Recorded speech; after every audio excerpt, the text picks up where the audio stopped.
അപ്പോസ്തലനായ പൗലോസ് റോമർക്ക് എഴുതിയ ലേഖനം അധ്യായം 11. എന്നാൽ ദൈവം സ്വജനത്തെ തള്ളിക്കളഞ്ഞുവോ എന്ന് ഞാൻ ചോദിക്കുന്നു. ഒരു നാളുമില്ല. ഞാനും ഇസ്രായേലിനെയല്ലോ, അബ്രഹാമിന്റെ സന്തതിയിൽ ബെന്യാമിൻ ഗോത്രത്തിൽ ജനിച്ചവൻ തന്നെ. ദൈവം മുന്നറിഞ്ഞിട്ടുള്ള തന്റെ ജനത്തെ തള്ളിക്കളഞ്ഞിട്ടില്ല. ഏലിയാവിന്റെ ചരിത്രത്തിൽ തിരുവെഴുത്ത് പറയുന്നത് അറിയുന്നില്ലയോ? അവൻ ഇസ്രായേലിന് വിരോധമായി, കർത്താവെ, അവർ നിന്റെ പ്രവാചകന്മാരെ കൊന്ന് നിന്റെ യാഗപീഠങ്ങളെ ഇടിച്ചു കളഞ്ഞു. ഞാൻ ഒരുത്തൻ മാത്രം ശേഷിച്ചിരിക്കുന്നു, അവർ എനിക്കും ജീവഹാനി വരുത്തുവാൻ നോക്കുന്നു എന്ന് ദൈവത്തോട് വാദിക്കുമ്പോൾ അവന് അരുളപ്പാടുണ്ടായത് എന്ത്? ബാലിന് മുട്ടുകുത്താത്ത 7000 പേരെ ഞാൻ എനിക്കായി ശേഷിപ്പിച്ചിരിക്കുന്നു എന്ന് തന്നെ. അങ്ങനെ ഈ കാലത്തിലും കൃപയാലുള്ള തിരഞ്ഞെടുപ്പിൻ പ്രകാരം ഒരു ശേഷിപ്പുണ്ട്. കൃപയാലെങ്കിൽ പ്രവൃത്തിയാലല്ല, അല്ലെങ്കിൽ കൃപയല്ല. ആകയാൽ എന്ത്? ഇസ്രായേൽ താൻ തിരഞ്ഞത് പ്രാപിച്ചില്ല, തിരഞ്ഞെടുക്കപ്പെട്ടവർ അത് പ്രാപിച്ചു. ശേഷമുള്ളവരോ കഠിനപ്പെട്ടിരിക്കുന്നു. ദൈവം അവർക്ക് ഇന്നുവരെ ഗാഠനിദ്രയും കാണാത്ത കണ്ണും കേൾക്കാത്ത ചെവിയും കൊടുത്തു എന്ന് എഴുതിയിരിക്കുന്നുവല്ലോ. അവരുടെ മേശ അവർക്ക് കെണിയും കുടുക്കും ഇടർച്ചയും പ്രതികാരവുമായി തീരട്ടെ. അവരുടെ കണ്ണ് കാണാതെ വണ്ണം ഇരുണ്ടു പോകട്ടെ. അവരുടെ മുതുക് എല്ലായ്പ്പോഴും കുനിയിക്കണമേ എന്ന് ദാവീദും പറയുന്നു. എന്നാൽ അവർ വീഴേണ്ടതിനോ ഇടറിയതോ എന്ന് ഞാൻ ചോദിക്കുന്നു. ഒരു നാളുമല്ല. അവർക്ക് എരിവ് വരുത്തുവാൻ അവരുടെ ലംഘനഹേതുവായി ജാതികൾക്ക് രക്ഷ വന്നു എന്നേയുള്ളൂ. എന്നാൽ അവരുടെ ലംഘനം ലോകത്തിന് ധനവും അവരുടെ നഷ്ടം ജാതികൾക്ക് സമ്പത്തും വരുവാൻ കാരണമായി എങ്കിൽ അവരുടെ യഥാസ്ഥാനം എത്രയധികം. എന്നാൽ ജാതികളായ നിങ്ങളോട് ഞാൻ പറയുന്നത്, ജാതികളുടെ അപ്പോസ്തലനായിരിക്കയാൽ ഞാൻ എൻ്റെ സ്വജാതിക്കാർക്ക് വല്ലവിധേനയും സ്പർദ്ധ ജനിപ്പിച്ച് അവരിൽ ചിലരെ രക്ഷിക്കാമെങ്കിലോ എന്ന് വെച്ച് തന്നെ ഞാൻ എൻ്റെ ശുശ്രൂഷയെ പുകഴ്ത്തുന്നു. അവരുടെ ഭ്രംശം ലോകത്തിന്റെ നിരപ്പിന് ഹേതുവായി എങ്കിൽ അവരുടെ അംഗീകരണം മരിച്ചവരുടെ ഉയർന്നല്ലാതെ എന്താകും? ആദ്യ ഭാഗം വിശുദ്ധമെങ്കിൽ പിണ്ഡം മുഴുവനും അങ്ങനെ തന്നെ. വേർ വിശുദ്ധമെങ്കിൽ കൊമ്പുകളും അങ്ങനെ തന്നെ. കൊമ്പുകളിൽ ചിലത് ഒടിച്ചിട്ട് കാട്ടൊലിവായ നിന്നെ അവയുടെ ഇടയിൽ ഒട്ടിച്ചു ചേർത്ത് ഒലിവുമരത്തിന്റെ ഫലപ്രദമായ വേരിന് പങ്കാളിയായി തീർന്നു എങ്കിലോ കൊമ്പുകളുടെ നേരെ പ്രശംസിക്കരുത്. പ്രശംസിക്കുന്നുവെങ്കിൽ നീ വേരിനെയല്ല, വേർ നിന്നെ അത്രേ ചുമക്കുന്നു എന്ന് ഓർക്ക. എന്നാൽ എന്നെ ഒട്ടിക്കേണ്ടതിന് കൊമ്പുകളെ ഒടിച്ചു കളഞ്ഞു എന്ന് നീ പറയും. ശരി, വിശ്വാസത്താൽ അവ ഒടിഞ്ഞുപോയി. വിശ്വാസത്താൽ നീ നിൽക്കുന്നു. ഞെളിയാതെ ഭയപ്പെടുക. സ്വാഭാവിക കൊമ്പുകളെ ദൈവം ആദരിക്കാതെ പോയെങ്കിൽ നിന്നെയും ആദരിക്കാതെ വന്നേക്കും. ആകയാൽ ദൈവത്തിന്റെ ദയയും ഖണ്ഡിതവും കാണുക. വീണവരിൽ ദൈവത്തിന്റെ ഖണ്ഡിതവും നിന്നിലോ നീ ദയയിൽ നിലനിന്നാൽ ദയയും തന്നെ, അല്ലെങ്കിൽ നീയും ഛേദിക്കപ്പെടും. വിശ്വാസത്തിൽ നിലനിൽക്കാൻ ഞാൻ അവരെയും കൂടെ ഒട്ടിക്കും. അവരെ വീണ്ടും ഒട്ടിപ്പാൻ ദൈവം ശക്തനല്ലോ. സ്വഭാവത്താൽ കാട്ടുമരമായതിൽ നിന്ന് നിന്നെ മുറിച്ചെടുത്ത് സ്വഭാവത്തിന് വിരോധമായി നല്ല ഒലിവുമരത്തിൽ ഒട്ടിച്ചുവെങ്കിൽ സ്വാഭാവിക കൊമ്പുകളായവരെ സ്വന്തമായ ഒലിവുമരത്തിൽ എത്ര അധികമായി ഒട്ടിക്കും. സഹോദരന്മാരെ, നിങ്ങൾ ബുദ്ധിമാന്മാരെന്ന് നിങ്ങൾക്ക് തന്നെ തോന്നാതിരിപ്പാൻ ഈ രഹസ്യം അറിയാതിരിക്കരുത് എന്ന് ഞാൻ ആഗ്രഹിക്കുന്നു. ജാതികളുടെ പൂർണ്ണ സംഖ്യ ചേരുവോളം ഇസ്രായേലിന് അംശമായി കാഠിന്യം ഭവിച്ചിരിക്കുന്നു. ഇങ്ങനെ ഇസ്രായേൽ മുഴുവനും രക്ഷിക്കപ്പെടും. വിടുവിക്കുന്നവൻ സിയോനിൽ നിന്ന് വരും. അവൻ യാക്കോബിൽ നിന്ന് അഭക്തിയെ മാറ്റും. ഞാൻ അവരുടെ പാപങ്ങളെ നീക്കുമ്പോൾ ഇത് ഞാൻ അവരോട് ചെയ്യുന്ന നിയമം എന്ന് എഴുതിയിരിക്കുന്നുവല്ലോ. സുവിശേഷം സംബന്ധിച്ച് അവർ നിങ്ങൾ നിമിത്തം ശത്രുക്കൾ, തിരഞ്ഞെടുപ്പ് സംബന്ധിച്ചോ പിതാക്കന്മാർ നിമിത്തം പ്രിയന്മാർ. ദൈവം തന്റെ കൃപാവരങ്ങളെയും വിളിയെയും കുറിച്ച് അനുദപിക്കുന്നില്ലല്ലോ. നിങ്ങൾ മുമ്പേ ദൈവത്തെ അനുസരിക്കാതിരുന്നിട്ട് അവരുടെ അനുസരണക്കേടിനാൽ ഇപ്പോൾ കരുണ ലഭിച്ചതുപോലെ നിങ്ങൾക്ക് ലഭിച്ച കരുണയാൽ അവർക്ക് കരുണ ലഭിക്കേണ്ടതിന് അവരും ഇപ്പോൾ അനുസരിക്കാതിരിക്കുന്നു. ദൈവം എല്ലാവരോടും കരുണ ചെയ്യേണ്ടതിന് എല്ലാവരെയും അനുസരണക്കേടിൽ അടച്ചു കളഞ്ഞു. ദൈവത്തിന്റെ ധനം, ജ്ഞാനം, അറിവ് എന്നിവയുടെ ആഴമേ, അവന്റെ ന്യായവിധികൾ എത്ര അപ്രമേയവും അവന്റെ വഴികൾ എത്ര അഗോചരവുമാകുന്നു. കർത്താവിന്റെ മനസ്സ് അറിഞ്ഞവൻ ആർ? അവന് മന്ത്രിയായിരുന്നവൻ ആർ? അവന് വല്ലതും മുമ്പേ കൊടുത്തിട്ട് പ്രതിഫലം വാങ്ങുന്നവൻ ആർ? സകലവും അവനിൽ നിന്നും അവനാലും അവങ്കലേക്കും ആകുന്നുവല്ലോ. അവന് എന്നേക്കും മഹത്വം. ആമേൻ. അധ്യായം 12.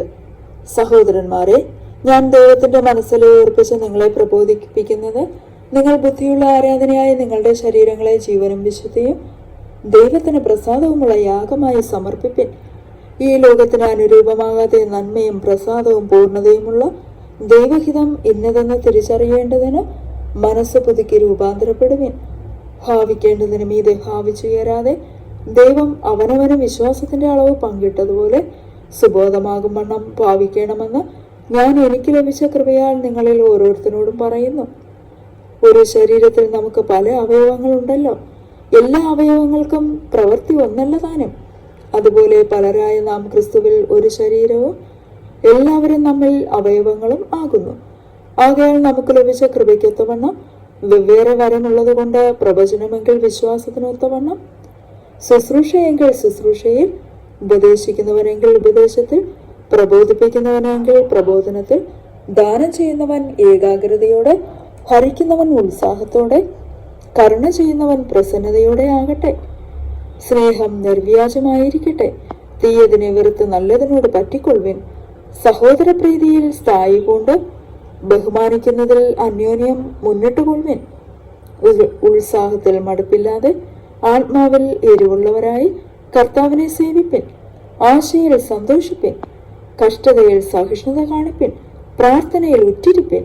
വിശുദ്ധന്മാരുടെ ആവശ്യങ്ങളിൽ കൂട്ടായ്മ കാണിക്കുകയും അതിഥി സൽക്കാരം ആചരിക്കുകയും ചെയ്യുവിൻ.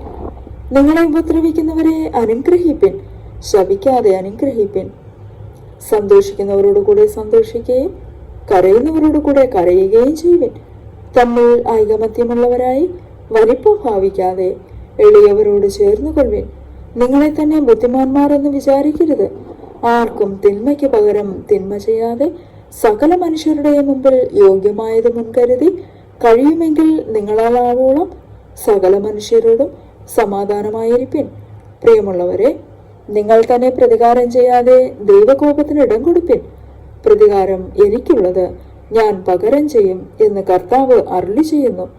എന്നാൽ നിന്റെ ശത്രുവിന് വിശക്കുന്നുവെങ്കിൽ അവന് തിന്മാൻ കൊടുക്കാം, ദാഹിക്കുന്നുവെങ്കിൽ കുടിപ്പാൻ കൊടുക്കാം. അങ്ങനെ ചെയ്താൽ നീ അവന്റെ തലമേൽ തീക്കനൽ കുന്നിക്കും എന്ന് എഴുതിയിരിക്കുന്നുവല്ലോ. തിന്മയോട് തോൽക്കാതെ നന്മയാൽ തിന്മയെ ജയിക്കുക. അധ്യായം 13. ഏതു മനുഷ്യനും ശ്രേഷ്ഠാധികാരങ്ങൾക്ക് കീഴടങ്ങട്ടെ. ദൈവത്താലല്ലാതെ ഒരു അധികാരവുമില്ലല്ലോ. ഉള്ള അധികാരങ്ങളോ ദൈവത്താൽ നിയമിക്കപ്പെട്ടിരിക്കുന്നു. ആകയാൽ അധികാരത്തോട് മറക്കുന്നവൻ ദൈവവ്യവസ്ഥയോട് മറക്കുന്നു. മറക്കുന്നവരോ ശിക്ഷാവിധി പ്രാപിക്കും. വാഴുന്നവർ സൽപ്രവർത്തിക്കല്ല, ദുഷ്പ്രവർത്തിക്കത്രേ ഭയങ്കരം. അധികാരസ്ഥനെ ഭയപ്പെടാതിരിപ്പാൻ ഇച്ഛിക്കുന്നുവോ? നന്മ ചെയ്യുക, എന്നാൽ അവനോട് പുകഴ്ച ലഭിക്കും. നിന്റെ നന്മയ്ക്കായിട്ടല്ലോ അവൻ ദൈവ ശുശ്രൂഷക്കാരനായിരിക്കുന്നത്.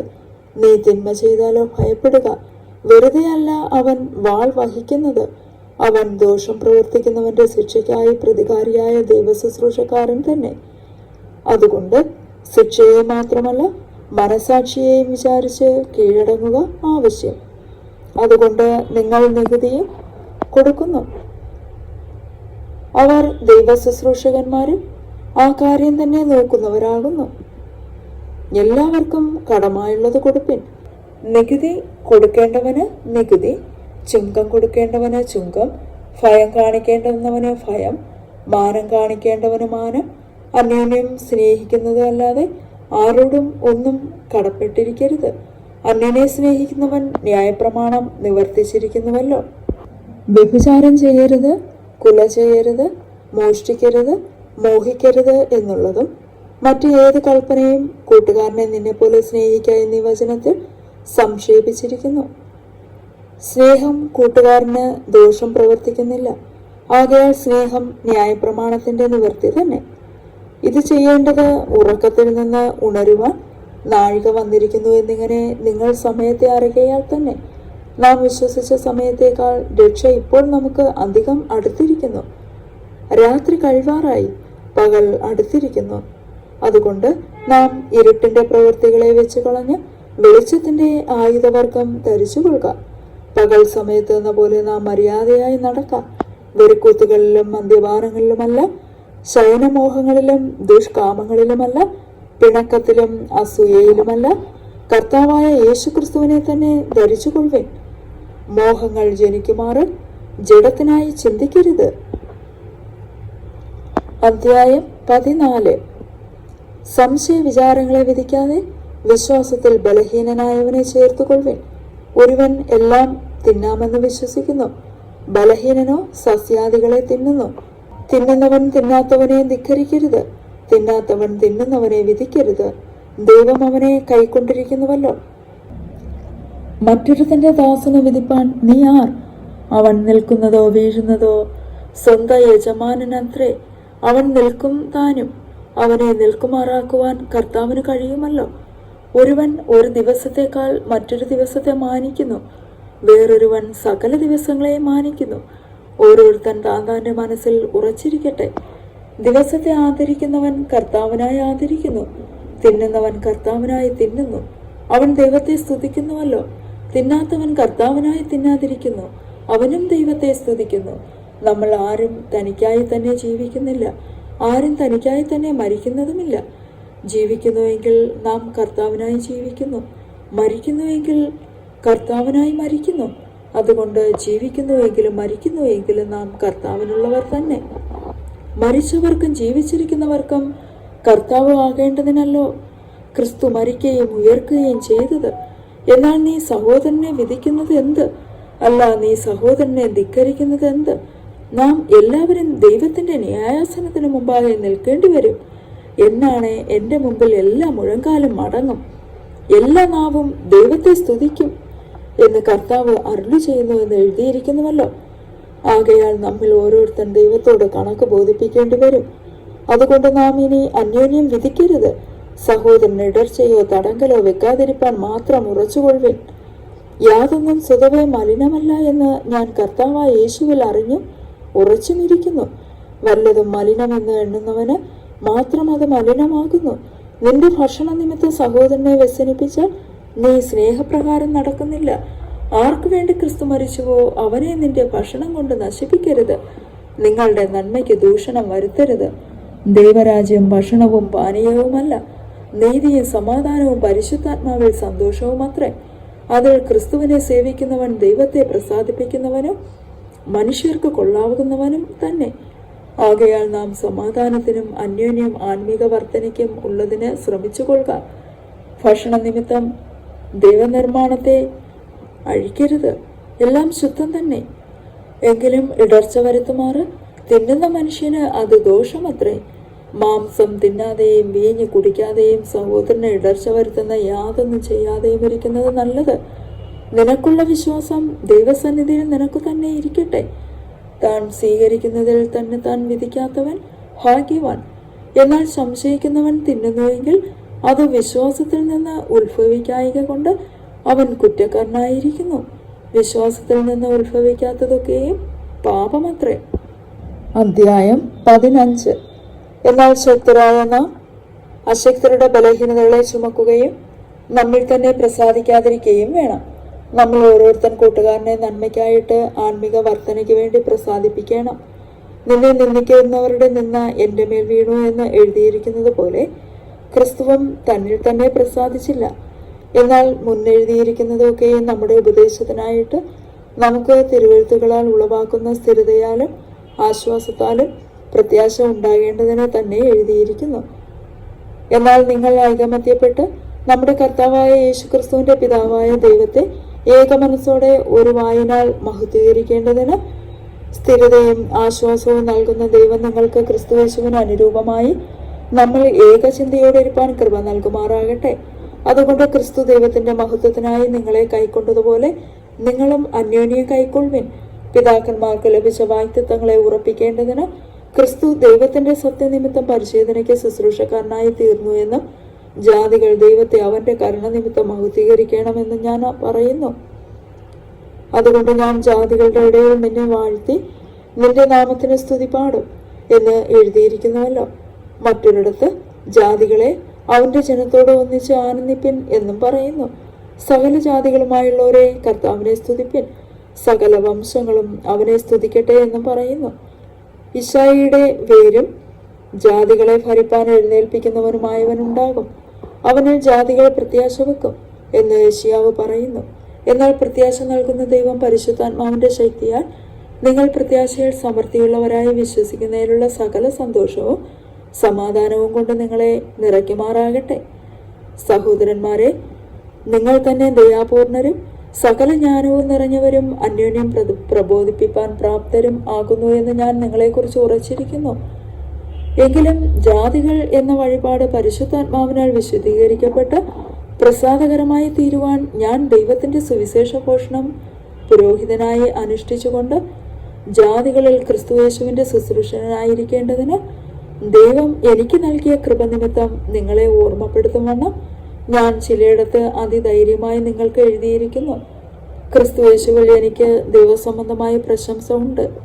ക്രിസ്തു ഞാൻ മുഖാന്തരം ജാതികളുടെ അനുസരണത്തിനായിട്ട് വചനത്താലും പ്രവൃത്തിയാലും അടയാളങ്ങളുടെയും അത്ഭുതങ്ങളുടെയും ശക്തി കൊണ്ടും പരിശുദ്ധാത്മാവിന്റെ ശക്തി കൊണ്ടും പ്രവർത്തിച്ചതല്ലാതെ മറ്റൊന്നും മിണ്ടുവാൻ ഞാൻ തുനിയുകയില്ല. അങ്ങനെ ഞാൻ യെരൂശലേം മുതൽ ഇല്ലൂരിയ ദേശത്തോളം ചുറ്റി സഞ്ചരിച്ച ക്രിസ്തുവിന്റെ സുവിശേഷ ഘോഷണം പൂരിപ്പിച്ചിരിക്കുന്നു. ഞാൻ മറ്റൊരുവന്റെ അടിസ്ഥാനത്തിന്മേൽ പണിയാതിരിക്കേണ്ടതിന് ക്രിസ്തുവിന്റെ നാമം അറിഞ്ഞിട്ടുള്ള ഇടത്തിലല്ല. അവനെക്കുറിച്ച് അറിവ് കിട്ടിയിട്ടില്ലാത്തവർ കാണും, കേട്ടിട്ടില്ലാത്തവർ ഗ്രഹിക്കും എന്ന് എഴുതിയിരിക്കുന്നത് പോലെ അത്രേ സുവിശേഷം അറിയിപ്പാൻ അഭിമാനിക്കുന്നത്. അതുകൊണ്ട് തന്നെ ഞാൻ നിങ്ങളുടെ അടുക്കൽ വരുന്നതിന് പലപ്പോഴും മുടക്കം വന്നു. ഇപ്പോഴോ എനിക്ക് ഈ ദിക്കുകളിൽ ഇനി സ്ഥലമില്ലായകയാലും അങ്ങോട്ട് വരുവാൻ അനേക സംവത്സരമായി വാഞ്ചയുണ്ടാകൊണ്ടും ഞാൻ സ്പാനിയയിലേക്ക് യാത്ര ചെയ്യുമ്പോൾ പോകുന്ന വഴിക്ക് നിങ്ങളെ കാണുവാനും ആദ്യം നിങ്ങളെ കണ്ട് സന്തോഷിച്ച ശേഷം നിങ്ങളാൽ യാത്ര അയക്കപ്പെടുവാനും ആശിക്കുന്നു. ഇപ്പോഴോ ഞാൻ വിശുദ്ധന്മാർക്ക് ശുശ്രൂഷ ചെയ്യുവാൻ യെരൂശലേമിലേക്ക് യാത്രയാകുന്നു. യെരൂശലേമിലെ വിശുദ്ധന്മാരിൽ ദരിദ്രരായവർക്ക് ഏതാനും ധർമ്മോപകാരം ചെയ്യുവാൻ മക്കദോനിയയിലും അഖായയിലും ഉള്ളവർക്ക് ഇഷ്ടം തോന്നി. അവർക്ക് ഇഷ്ടം തോന്നി എന്ന് മാത്രമല്ല, അത് അവർക്ക് കടവുമാകുന്നു. ജാതികൾ അവരുടെ ആത്മീക നന്മകളിൽ കൂട്ടാളികളായെങ്കിൽ ഐഹിക നന്മകളിൽ അവർക്ക് ശുശ്രൂഷ ചെയ്യുവാൻ കടംപെട്ടിരിക്കുന്നുവല്ലോ. ഞാൻ അത് നിവർത്തിച്ചു. ഈ ഫലം അവർക്ക് ഏൽപ്പിച്ച് ബോധ്യം വരുത്തിയ ശേഷം നിങ്ങളുടെ വഴിയായി സ്പാനിയയിലേക്ക് പോകും. ഞാൻ നിങ്ങളുടെ അടുക്കൽ വരുമ്പോൾ ക്രിസ്തുവിന്റെ അനുഗ്രഹ പൂർത്തിയോടെ വരും എന്ന് ഞാൻ അറിയുന്നു. എന്നാൽ സഹോദരന്മാരെ, യഹൂദിയയിലെ അവിശ്വാസികളുടെ കയ്യിൽ നിന്ന് എന്നെ രക്ഷിക്കേണ്ടതിനും യെരൂശലേമിലേക്ക് ഞാൻ കൊണ്ടുപോകുന്ന സഹായം വിശുദ്ധന്മാർക്ക് പ്രസിദ്ധമായി തീരേണ്ടതിനും ഇങ്ങനെ ഞാൻ ദൈവേഷ്ടത്താൽ സന്തോഷത്തോടെ നിങ്ങളുടെ അടുക്കൽ വന്ന് നിങ്ങളോട് കൂടെ മനം തണുക്കേണ്ടതിനും നിങ്ങൾ എനിക്ക് വേണ്ടി ദൈവത്തോടുള്ള പ്രാർത്ഥനയിൽ എന്നോട് കൂടെ പോരാടേണം എന്ന് നമ്മുടെ കർത്താവായ യേശു ക്രിസ്തുവിനെയും ആത്മാവിന്റെ സ്നേഹത്തെ ഓർമ്മിപ്പിച്ച് ഞാൻ നിങ്ങളെ പ്രബോധിപ്പിക്കുന്നു. സമാധാനത്തിന്റെ ദൈവം നിങ്ങൾ എല്ലാവരോടും കൂടെ ഇരിക്കുമാറാകട്ടെ. ആമേൻ.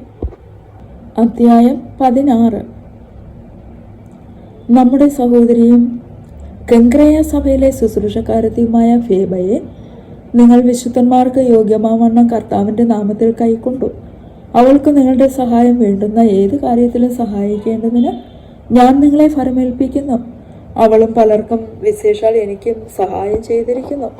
ക്രിസ്തു യേശുവിൽ എൻ്റെ കൂട്ടുവേലക്കാരായ പിസ്കയെയും അക്വിലാവയെയും വന്ദനം ചെയ്യുവിൻ. അവർ എൻ്റെ പ്രാണന് വേണ്ടി തങ്ങളുടെ കഴുത്ത് വെച്ചു കൊടുത്തവരാകുന്നു. അവർക്ക് ഞാൻ മാത്രമല്ല, ജാതികളുടെ സകല സഭകളും കൂടെ നന്ദി പറയുന്നു. അവരുടെ വീട്ടിലെ സഭയെയും വന്ദനം ചെയ്യുവിൻ. ആസിയയിൽ ക്രിസ്തുവിന് ആദ്യഫലമായി എനിക്ക് പ്രിയനായ എപ്പേനത്തോസിന് വന്ദനം ചൊല്ലുവിൻ. നിങ്ങൾക്കായി വളരെ അധ്വാനിച്ചവളായ മറിയയ്ക്ക് വന്ദനം ചൊല്ലുവിൻ. എൻ്റെ ചാർച്ചക്കാരും സഹബദ്ധന്മാരായ അന്ത്രോനിക്കോസിനും യൂനിയാവിനും വന്ദനം ചൊല്ലുവിൻ. അവർ അപ്പോസ്തലന്മാരുടെ ഇടയിൽ പേർ കൊണ്ടുവരും, എനിക്ക് മുമ്പേ ക്രിസ്തുവിൽ വിശ്വസിച്ചവരുമാക്കുന്നു. കർത്താവിൽ എനിക്ക് പ്രിയനായ അംബ്ലിയാത്തോസിനും വന്ദനം ചൊല്ലുവിൻ. ക്രിസ്തുവിൽ ഞങ്ങളുടെ കൂട്ടുവേലക്കാരനായ ഉർബാനോസിനും എനിക്ക് പ്രിയനായ സ്താക്കുവിനും വന്ദനം ചൊല്ലുവിൻ. ക്രിസ്തുവിൽ സമ്മതനായ അപ്പൊല്ലോസിന് വന്ദനം ചൊല്ലുവിൻ.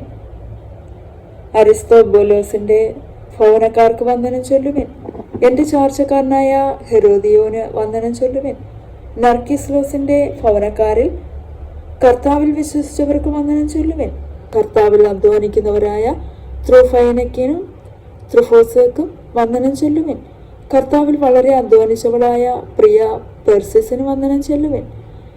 കർത്താവിൽ പ്രസിദ്ധനായ രൂഫോസിനെയും എനിക്കും അമ്മയായ അവന്റെ അമ്മയെയും വന്ദനം ചെയ്യുവിൻ. അസുംക്രിത്തോസിനും പ്ലഗോനും ഹെർമോസിനും പത്രബാസിനും ഹെർബാസിനും കൂടെയുള്ള സഹോദരന്മാർക്കും വന്ദനം ചൊല്ലുവിൻ. ഫിലോലോഗോസിനും യൂലിയയ്ക്കും നെരയോസിനും അവന്റെ സഹോദരിക്കും ഒലുംബാസിനും അവരോട് കൂടെയുള്ള സകല വിശുദ്ധന്മാർക്കും വന്ദനം ചൊല്ലുവിൻ. വിശുദ്ധ ചുംബനം കൊണ്ട് അന്യോന്യം വന്ദനം ചെയ്യുവിൻ. ക്രിസ്തുവിന്റെ സകല സഹോദരൻ നിങ്ങളെ വന്ദനം ചെയ്യുന്നു. സഹോദരന്മാരെ, നിങ്ങൾ പഠിച്ച ഉപദേശത്തിന് വിപരീതമായ ദ്വന്ദ്വപക്ഷങ്ങളെയും ഇടർച്ചകളെയും ഉണ്ടാക്കുന്നവരെ സൂക്ഷിച്ചു കൊള്ളണമെന്ന് ഞാൻ നിങ്ങളെ പ്രബോധിപ്പിക്കുന്നു. അവരോട് അകന്നു മാറുവിൻ. അങ്ങനെയുള്ളവർ നമ്മുടെ കർത്താവായ ക്രിസ്തുവിനെ അല്ല, തങ്ങളുടെ വയറ്റിനെ അത്രേ സേവിക്കുകയും ചക്കരവാക്കും മുഖസ്തുതിയും പറഞ്ഞ് സാധുക്കളുടെ ഹൃദയങ്ങളെ വഞ്ചിച്ചു കളയുകയും ചെയ്യുന്നു. നിങ്ങളുടെ അനുസരണം പരക്കെ എല്ലാവർക്കും പ്രസിദ്ധമായിരിക്കുന്നു. അതുകൊണ്ട് ഞാൻ നിങ്ങൾ നിമിത്തം സന്തോഷിക്കുന്നു. എങ്കിലും നിങ്ങൾ നന്മയ്ക്ക് ജ്ഞാനികളും തിന്മയ്ക്ക് അജ്ഞന്മാരും ആകണമെന്ന് ഞാൻ ഇച്ഛിക്കുന്നു. സമാധാനത്തിന്റെ ദൈവമോ വേഗത്തിൽ സാത്താനെ നിങ്ങളുടെ കാൽക്കീഴെ ചതച്ചു കളയും. നമ്മുടെ കർത്താവായ യേശുക്രിസ്തുവിന്റെ കൃപ നിങ്ങളോട് കൂടെ ഇരിക്കുമാറാകട്ടെ. എന്റെ കൂട്ടുവേലക്കാരായ തിമത്തിയോസും എന്റെ ചാർച്ചക്കാരായ ലൂക്കോസും യാസോനും സോസിപത്രോസും നിങ്ങളെ വന്ദനം ചെയ്യുന്നു. ഈ ലേഖനം എഴുതിയ തെർത്തോസ് എന്ന ഞാൻ നിങ്ങളെ കർത്താവിൽ വന്ദനം ചെയ്യുന്നു. എനിക്കും സർവ്വസഭയ്ക്കും അതിഥി സൽക്കാരം ചെയ്യുന്ന ഗായോസ് നിങ്ങളെ വന്ദനം ചെയ്യുന്നു. പട്ടണത്തിന്റെ ഭണ്ഡാര വിചാരകനായ എരിസ്തോസും സഹോദരനായ കുർത്തോസും നിങ്ങളെ വന്ദനം ചെയ്യുന്നു. പൂർവ്വകാലങ്ങളിൽ മറഞ്ഞിരുന്നിട്ട് ഇപ്പോൾ വെളിപ്പെട്ടു വന്നത് നിത്യ ദൈവത്തിന്റെ നിയോഗപ്രകാരം സകല ജാതികൾക്കും വിശ്വാസത്തിന്റെ അനുസരണത്തിനായി പ്രവാചകന്മാരുടെ എഴുത്തുകളാൽ അറിയിച്ചിരിക്കുന്നതുമായ മർമ്മത്തിന്റെ വെളിപ്പാടിന് അനുസരണമായുള്ള എന്റെ സുവിശേഷത്തിനും യേശുക്രിസ്തുവിനെ കുറിച്ചുള്ള പ്രസംഗത്തിനും ഒത്തവണ്ണം നിങ്ങളെ സ്ഥിരപ്പെടുത്തുവാൻ കഴിയുന്ന ഏകജ്ഞാനിയായ ദൈവത്തിന് യേശുക്രിസ്തു മുഖാന്തരം എന്നേക്കും മഹത്വമുണ്ടാകുമാറാകട്ടെ. ആമേൻ.